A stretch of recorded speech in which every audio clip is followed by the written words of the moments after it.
Paul Revere's Ride by Henry Wadsworth Longfellow.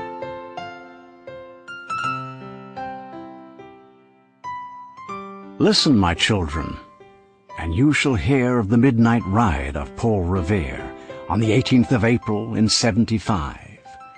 Hardly a man is now alive who remembers that famous day and year. He said to his friend, "If the British march by land or sea from the town tonight, hang a lantern aloft in the belfry arch of the North Church Tower as a signal light. One if by land, and two if by sea. And I on the opposite shore will be, ready to ride and spread the alarm through every Middlesex village and farm for the country folk to be up and to arm." Then he said good night, and with a muffled oar silently rowed to the Charleston shore, just as the moon rose over the bay where, swinging wide at her moorings, lay the Somerset, British man-of-war, a phantom ship with each mast and spar across the moon like a prison bar, and a huge black hulk that was magnified by its own reflections in the tide. Meanwhile his friend, through alley and street, wanders and watches with eager ears, till in the silence around him he hears the muster of men at the barrack door, the sound of arms and the tramp of feet, and the measured tread of the grenadiers marching down to their boats on the shore.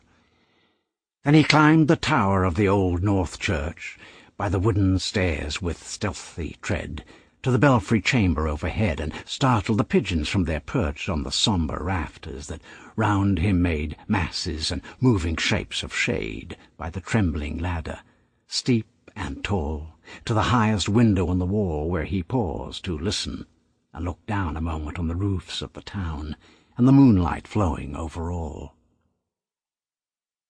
Beneath in the churchyard lay the dead in their night encampment on the hill, wrapped in silence so deep and still that he could hear, like a sentinel's tread, the watchful night wind as it went creeping along from tent to tent, and seeming to whisper, "All is well."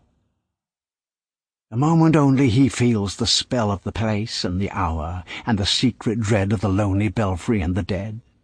For suddenly all his thoughts are bent on a shadowy something far away, where the river widens to meet the bay, a line of black that bends and floats on the rising tide like a bridge of boats. Sample complete. Ready to continue?